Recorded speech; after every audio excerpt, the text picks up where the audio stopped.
Muchas gracias por tan amable presentación. Yo quisiera, antes de comenzar, agradecer a las instituciones que han organizado este extraordinario encuentro, por lo que hemos oído esta mañana, y también particularizándolo en las personas de Francisco Balaguer y del profesor Tudela. Yo voy a hablar sobre la Constitución y la crisis económica en España en el marco europeo, lo cual es un tema verdaderamente inabarcable, algo inconmensurable que no sé ni siquiera cómo me he atrevido a consentir que finalmente apareciera así en el programa. Pero bueno, ya estamos en la tarea y inevitablemente voy a tener también que volver o insistir en algunas de las ideas que ya se han tratado anteriormente en las excelentes intervenciones que me han precedido. Yo quisiera destacar que esta crisis económica tan grande que estalló con toda su crudeza en 2008 ha incidido de manera brutal sobre la vida de muchos millones de personas y está teniendo un grandísimo impacto sobre el paradigma democrático y social de convivencia que se puso en pie en la segunda mitad del siglo XX en el mundo occidental. Y está produciendo también, como acabamos de escuchar, pues efectos que se pudieran calificar de muy inquietantes sobre el proceso de integración europeo y la articulación entre la Constitución material europea y las constituciones de los Estados miembros. La crisis se ha venido generando, tomando una idea del profesor Carlos de Cabo, a lo largo de muchos años, por la caída de la tasa de ganancia en la economía productiva, en la economía real, lo cual motivó la huida progresiva del capital hacia la economía no productiva, la economía financiera, desregulada, buscando más ventajas, más rentabilidad y ganancias rápidas en una suerte de capitalismo de casino en sus últimos desarrollos. En este sentido, bastaría recordar el muy expresivo dato de que en torno al 97% de las transacciones mundiales de divisas ha venido teniendo naturaleza especulativa. Esto, a su vez, desató una paralela dinámica de más liberalización económica que corría pareja con un proceso de paulatina hegemonía del paradigma neoliberal, hasta el punto de tocar ideológicamente incluso a la izquierda política moderada. Pero la espiral del exceso improductivo y la sobreproducción de crédito llegó finalmente a hacer imposible la rentabilidad que se buscaba y a producir el consiguiente estallido de la burbuja financiera que así se había creado, con origen en Estados Unidos, y posterior repercusión de su onda expansiva, naturalmente con diferentes intensidades, en otros países según sus correspondientes estructuras económicas. En Europa, esta repercusión se ha agravado de manera intensa en algunos países de la eurozona por las debilidades estructurales de su respectiva economía, pero también, y en muy alto grado, por el deficiente diseño de la unión monetaria, como todos sabemos, operando siempre, por supuesto, en el trasfondo la debilidad de la integración económica, social y política de la Unión, puesta de manifiesto con intensidad desde mediados de 2005 hasta la fecha. Recordemos que la Unión Europea es el tercer ámbito poblacional de la Tierra y en ella se produce más del 25% del Producto Interior Bruto mundial. Representa la quinta parte del comercio internacional. Y la integración supranacional que se ha alcanzado en Europa, definiendo una única y exitosa experiencia como espacio de paz, de libertad y de seguridad, supone ciertamente un ejemplo único en el mundo de este género. Pero su sostenimiento y su desarrollo requiere de una unión política, como acaba de pronunciar muy claramente el profesor Balaguer y como sostiene Habermas, diciendo que merece una unión política que merezca tal nombre. Los retos que plantea la globalización no se pueden resolver de manera aislada por los Estados y en la realidad política actual, después del momento de ilusión que se vivió a comienzos de los años 2000, en torno al año 2005, pues eso ya marca una época pasada, diferente, donde la Unión sigue sin estar a la altura, creo yo, de las exigencias que plantea la configuración transnacional del capitalismo. La soberanía de los Estados localmente emplazadas y fragmentadas como están ya no pueden sostener respuestas desde el ejercicio del poder político a los grandes problemas económicos y sociales que ahora son globales, que son interdependientes, que tienen una complejidad extraordinaria, que en definitiva pues no se pueden abordar con la misma eficacia y la intensidad que antaño, y una complejidad que además se acelera a pasos agigantados con el progreso tecnológico en el marco de un mercado global y de un derecho muy condicionado por su influjo. Como resume Habermas, creo que con un grafismo digno de admiración, dice: la integración real y horizontal generada por los mercados es muy densa, en tanto que la integración organizativa vertical de los Estados nacionales es muy débil y se produce además en competencia entre ellos. Bueno, pues ante esta realidad, la Unión Europea parece estar en un retraso verdaderamente acusado, cada vez más debilitada frente a las demás potencias en la escena internacional, en tanto que no puede actuar en ella en todos los planos relevantes con una sola voz, ni tampoco decidir sobre esos asuntos de manera democrática, ni, por tanto, influir finalmente de una única manera. Hay en la Unión Europea una sensación generalizada de declive, de falta de un proyecto político definido, incluso un acusadísimo retroceso en la progresiva construcción de su identidad entre la ciudadanía y el espacio público europeo, que pudiera prestar un sólido basamento a las instituciones y a su funcionamiento democrático. Por tanto, cabe preguntarse lo siguiente: ¿hacia dónde va la Unión? Sería difícil que alguien pudiera responder hoy por hoy a esta pregunta en las actuales circunstancias, pero en el plano del deber ser, desde la perspectiva de la teoría y de la práctica democrática, esta respuesta solo se podría dar de la mano, o solo podría venir de la mano del respaldo mayoritario de los ciudadanos europeos. Y esta condición parece obviamente que no se podría cumplir en el actual estadio del proceso de integración.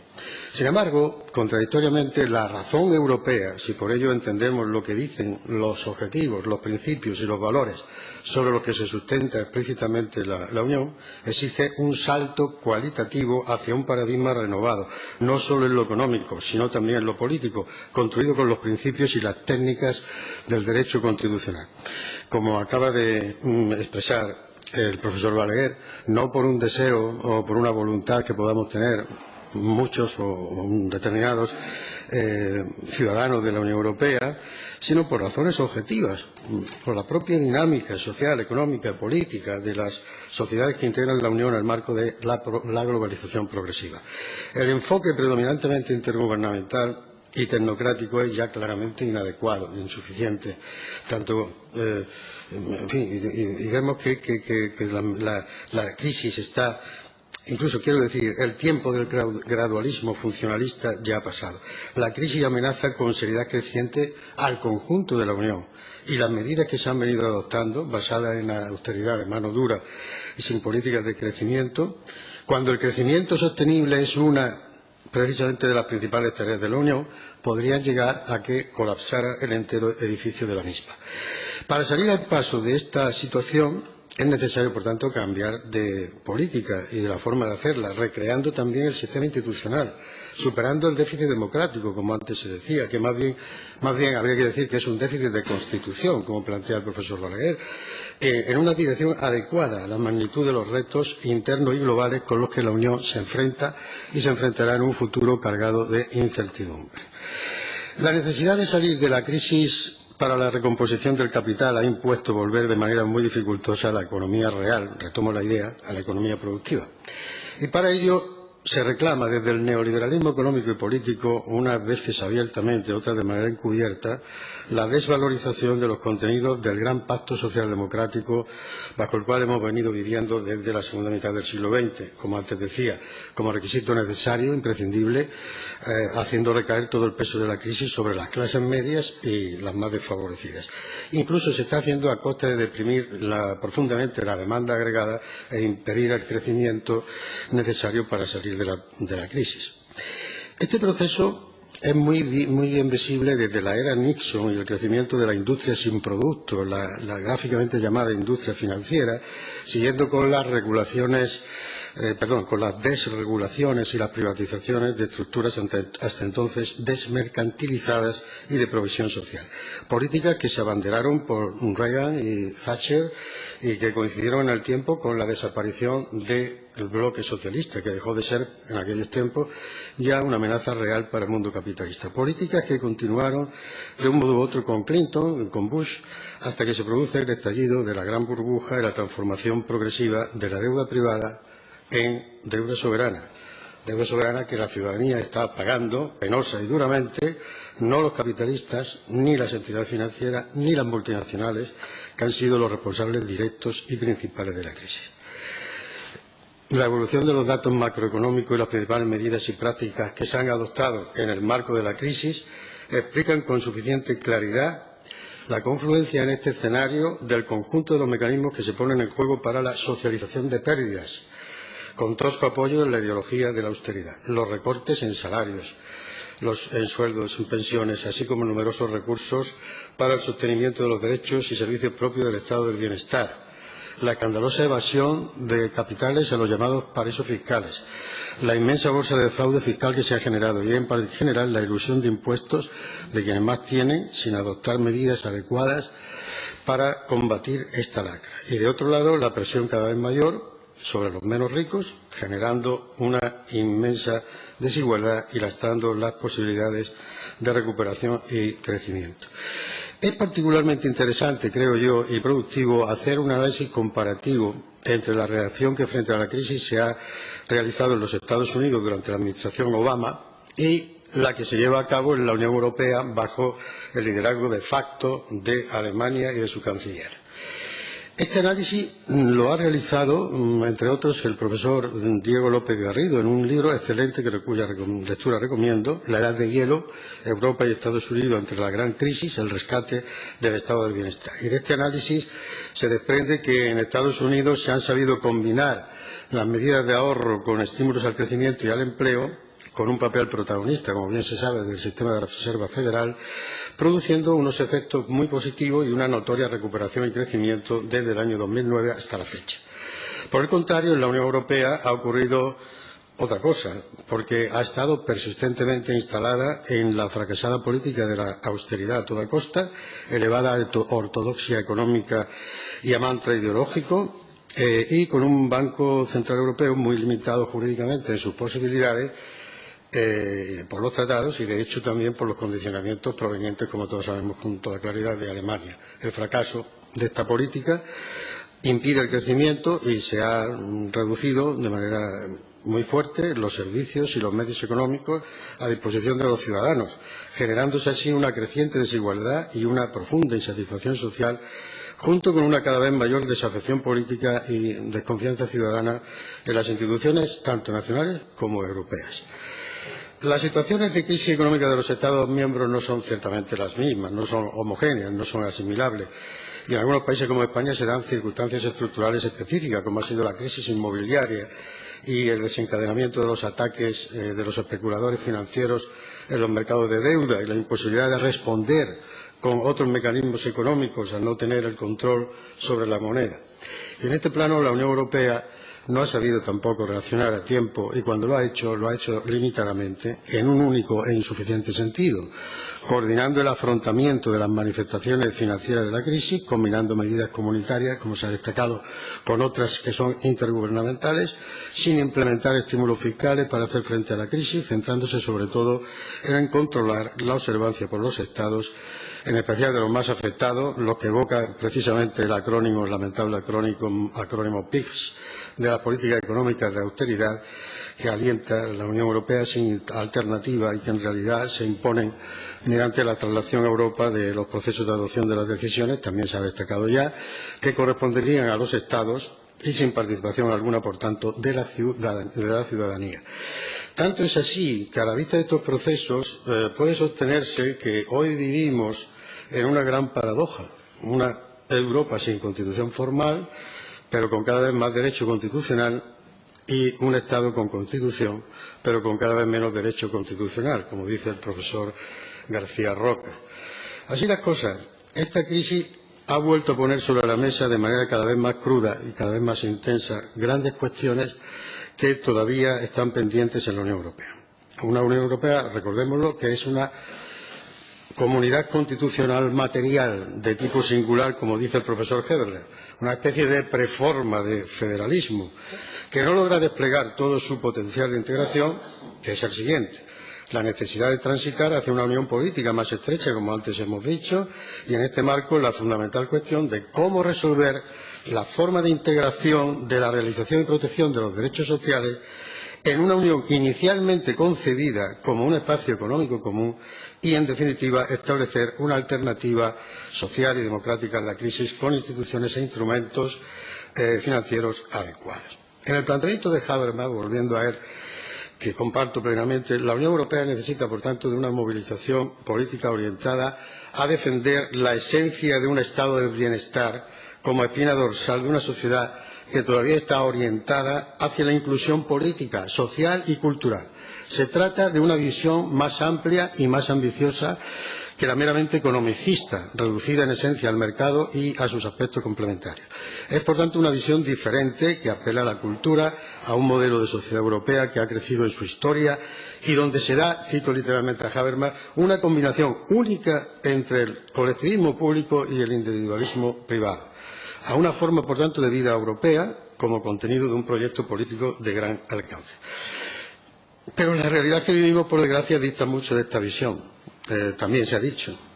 Son muchos los obstáculos entre los cuales pesa fundamentalmente el avance del euroescepticismo y de los nacionalismos, a partir de una concepción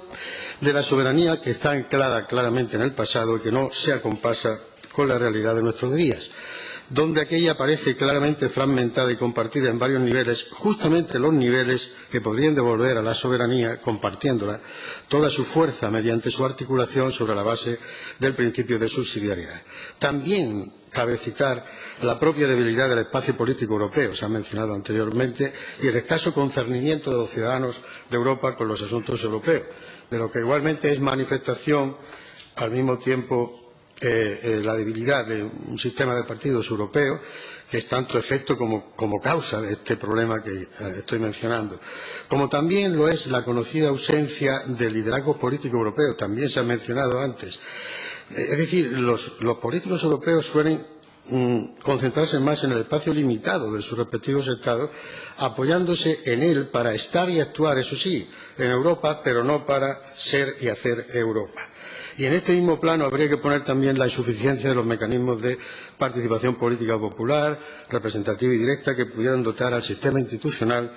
de mayor legitimación y de mayores posibilidades de control democrático. En la Unión Europea es, por tanto, necesario equilibrar el poder de los Estados con el de los ciudadanos, incrementando las posibilidades de democracia representativa y participativa, reforzando el papel y la centralidad y, por tanto, la capacidad de control del Parlamento Europeo, así como el ejercicio de la ciudadanía europea. Todo esto, evidentemente, requiere cambiar muchas cosas, comenzando por el propio sistema de reforma de los tratados. Y aquí podría detener mi intervención. Mi intervención tenía una segunda parte que pretendía responder a la siguiente pregunta. ¿Cuáles son las repercusiones de esta crisis, que no es solo económica, en el ámbito jurídico-político del constitucionalismo, del Estado social y democrático de derecho que encarna nuestra Constitución? No voy a entrar al desarrollo, pero sí quisiera hacer alguna pequeña precisión para centrar la cuestión, por si luego me parece oportuno entrar en el debate, si lo hubiera, sobre esta materia. Yo creo que en España estamos viviendo, por las razones que antes he mencionado, y por la aplicación de la lógica estricta del beneficio como único instrumento de racionalidad social, pues el monumental declive de la política democrática y su ineludible sometimiento a los dictados que vienen de los centros de poder económico de las instituciones y los mercados financieros. Probablemente sea imposible eludir esta situación, o muy difícil en todo caso. Debido, lógicamente, a que no existen en el plano internacional, ni tampoco en el supranacional, como acabamos de decir, suficientes instancias regulatorias de gobierno económico y político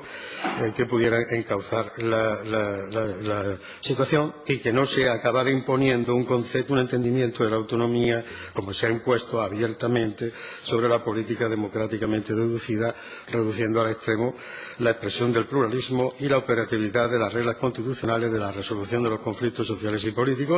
afectando de lleno a la normatividad constitucional. Un sumario repaso a cómo han evolucionado los acontecimientos en España nos permitiría apreciar esta realidad.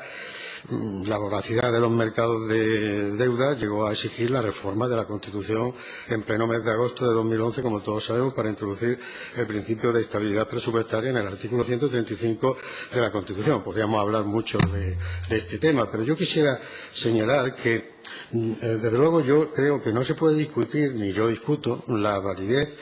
ni la pertinencia de una regla que ponga freno al endeudamiento, sino lo que pongo en cuestión es que haya una disciplina tal como hay a partir de la regla europea y de las reglas que dimanan de esa reforma constitucional y del desarrollo que se ha hecho por la ley orgánica. Lo que discuto es que haya una disciplina tal que no haga compatibles aquellos elementos que la Constitución demanda satisfacer de manera estructural: